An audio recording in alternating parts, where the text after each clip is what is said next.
Hello student, welcome to my easy English YouTube channel.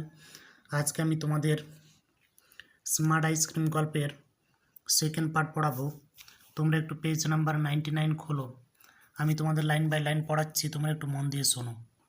It all started with the ice cream man mister Peppi. এই সমস্ত কিছুই শুরু হয়েছিল সেই আইসক্রিম ম্যান মিস্টার পেপ্পির কাছ থেকে, অর্থাৎ যিনি আইসক্রিম বিক্রি করতেন তার নাম ছিল mister Peppi. It all started with the ice cream man mister Peppi, এই বাক্যটিকে পাস্ট ইনডিফিনাইট টেন্সে লেখা হয়েছে। এখানে ইট সাবজেক্টের পর স্টার্ট ভার্বের সেকেন্ড ফর্ম ইউজ করা হয়েছে, স্টার্টেড করা হয়েছে। এই স্টার্ট এটি একটি regular verb. He had a van, তার একটি ভ্যান ছিল। Which he parked outside the school, যেটা সে স্কুলের সামনের দিকে বা বাইরে ঠেকিয়ে রাখতো। হুইচ হি পার্কড, যেটা সে ঠেকিয়ে রাখতো আউটসাইড দ্য স্কুল, স্কুলের বাইরে। এখানে পার্ক শব্দের অর্থ হচ্ছে ঠেকিয়ে রাখা। হি হ্যাড এ ভ্যান, তার একটি ভ্যান ছিল। হি বলতে এখানে মিস্টার পেপ্পিকে বোঝানো হয়েছে। হি হ্যাড এ ভ্যান, তার একটি ভ্যান ছিল। Which he parked outside the school, যেটা সে স্কুলের বাইরে ঠেকিয়ে রাখত। হি সোল্ড আইসক্রিম, সে আইসক্রিম বিক্রি করতো। অল ডিফারেন্ট টাইপস, বিভিন্ন ধরনের।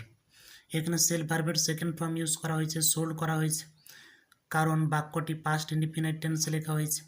হি সোল্ড আইসক্রিম, সে আইসক্রিম বিক্রি করতো। অল ডিফারেন্ট টাইপস, বিভিন্ন ধরনের। হি বলতে এখানে মিস্টার পেপ্পিকে বোঝানো হয়েছে। He had every flavour there is, এবং তার কাছে বিভিন্ন স্বাদের এবং বিভিন্ন সুগন্ধের আইসক্রিম পাওয়া যেত। He didn't like me very much, সে একেবারেই আমাকে পছন্দ করতো না। ডিডেন্ট লাইক মানে হচ্ছে ডিসলাইকড। এখানে ডিড নট এই শব্দটিকে সংক্ষেপে লেখা হয়েছে ডিডেন্ট। একই রকম আগের ক্লাসে তোমাদের বলেছিলাম ইজ নটকে সংক্ষেপে লেখা হয় ইজেন্ট, ডু নট কে সংক্ষেপে লেখা হয় ডোন্ট, ওয়াজ নটকে সংক্ষেপে লেখা হয় ওয়াজেন্ট। যেহেতু গল্পটা পাস্ট টেন্সে লেখা হয়েছে তাই ডিড নটকে সংক্ষেপে লেখা হয়েছে didn't. He told me once, সে একবার বলেছিল আমাকে, you think you are smart, তুমি মনে করো যে তুমি খুব চালাক।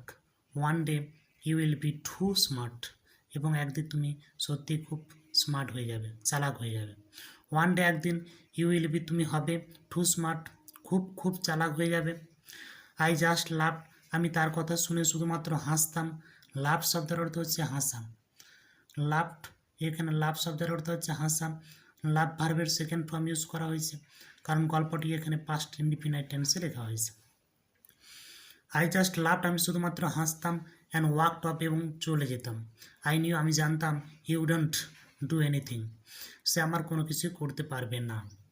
হি ওয়াজ টু সফট হার্টেড, তার হৃদয় ছিল অত্যন্ত কোমল, নরম। সফট হার্টেড কথার অর্থ হচ্ছে কোমল হৃদয়ের।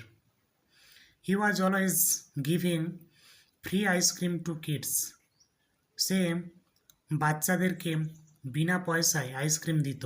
হু হ্যাড নো মানি, যাদের কাছে কোনো টাকা পয়সা থাকতো না। এই বাক্যটা লক্ষ্য করো, পাস্ট কন্টিনিউয়াস টেন্স লেখা হয়েছে, সাবজেক্টের পর ওয়াজ ব্যবহার করা হয়েছে, ভার্বের বেস ফর্মের সাথে আইনজি যুক্ত করে এই বাক্যটিকে পাস্ট কন্টিনিউয়াস টেন্সে লেখা হয়েছে। He was always giving free ice cream to kids, সে সর্বদাই বাচ্চাদের ফ্রিতে আইসক্রিম দিত, তো কোনো টাকা পয়সা নিত না। হু হ্যাড নো মানি, যাদের কাছে কোনো টাকা পয়সাই থাকতো না। He felt sorry for poor people, সে গরিব মানুষদের জন্য তার খুব দুঃখ হতো। হি ফেল্ট সরি, তার খুব দুঃখ হতো, ফর পুয়ার পিপুলস, গরিব মানুষদের জন্য। অর্থাৎ যে সমস্ত মানুষদের টাকা পয়সা নেই সেই সমস্ত অসহায় মানুষদের প্রতি তার খুব দুঃখ হতো। There were a lot of stories going around about that ice cream, সে আইসক্রিম নিয়ে সেখানে একটা গল্প ঘোরাঘুরি করতো। পিপুল সেড দ্যাট, লোকেরা বলতো, ইট ওয়াজ গুড ফর ইউ, এটা তোমার পক্ষে খুব ভালো, এটা তোমার মন মেজাজকে ভালো করে দেবে, তোমার শরীরকে সুস্থ করে দেবে। সাম কিড সেড দ্যাট, কিছু কিছু কিডসরা আছে, বাচ্চারা আছে, তারা বলতো যে it made you better when you are sick, যখন তুমি খুব অসুস্থ হয়ে পড়বে তখন তুমি যদি এই আইসক্রিমটা খাও তুমি খুব শীঘ্রই সুস্থ হয়ে যাবে। ওয়ান অফ দ্য টিচার, অনেকগুলো শিক্ষকের মধ্যে একজন শিক্ষক মহাশয়, আমাদের স্কুলে তো অনেক শিক্ষক মহাশয় ছিলেন। ওয়ান অফ দ্য টিচার্স, একজন শিক্ষক মহাশয় কল ইট, এই আইসক্রিমকে বলতো smart ice cream, smart ice cream.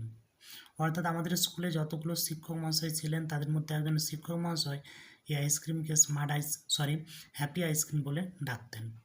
I didn't believe it, আমি এটাকে একেবারেই বিশ্বাস করতাম না। ডিডেন্ট বিলিভ শব্দের অর্থ হচ্ছে ডিসবিলিভড করা। আই ডিডেন্ট বিলিভ ইট, আমি একেবারে এটা বিশ্বাস করতাম না। It never made me happy, এটা আমাকে কখনোই সুখী বা আনন্দিত করতে পারে না। অল দ্য সেম, একই রকমভাবে there was something strange about it, এ ব্যাপারে একটা অদ্ভুত ঘটনা ঘটেই যাচ্ছিল বা ঘটে গিয়েছিল। There was a kid at school, স্কুলের একটি বাচ্চা, there was a kid at school, স্কুলের একটি বাচ্চা, who had a long nose, যার নাকটা খুব লম্বা ছিল। লং নোজ মানে নাক লম্বা। হোয়েন হি ব্লিউ ইট, যখন সে তার নাকটা বাজাতো, you could hear it a mile away, তুমি এটা শুনতে পাবে 1 মাইল দূর থেকে। অর্থাৎ যখন সে তার নাকটা বাজাবে, তুমি যদি 1 মাইল দূরেও দাঁড়িয়ে থাকো তবু তার সেই নাকের শব্দটা তুমি শুনতে পাবে। Peppi felt sorry for him, পেপ্পির খুব দুঃখ হলো তার জন্য। He gave him a small green ice cream every morning, সে তাকে প্রত্যেকদিন সকালে ছোট্ট সবুজ রঙের একটা আইসক্রিম দিত। ফর নাথিং, আর কিছুই দিত না।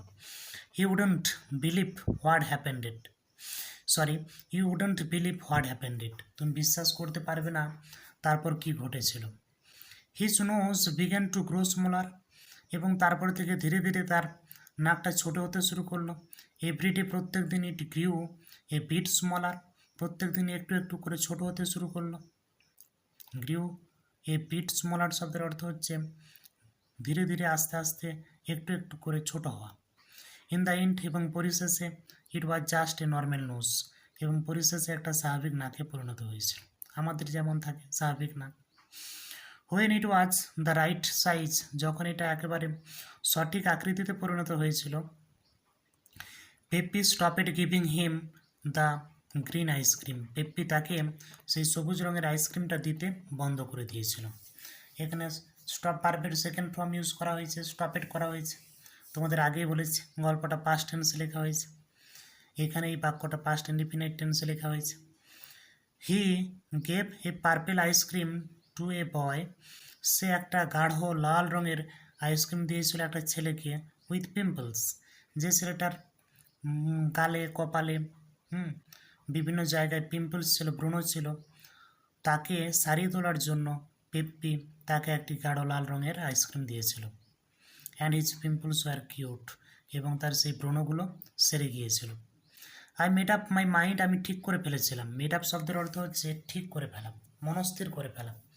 এই মেড আপ মানে আরও অনেক কিছু হয়, এখানে মেক আপ ভার্বের সেকেন্ড ফর্ম ইউজ করা হয়েছে, মেড আপ করা হয়েছে।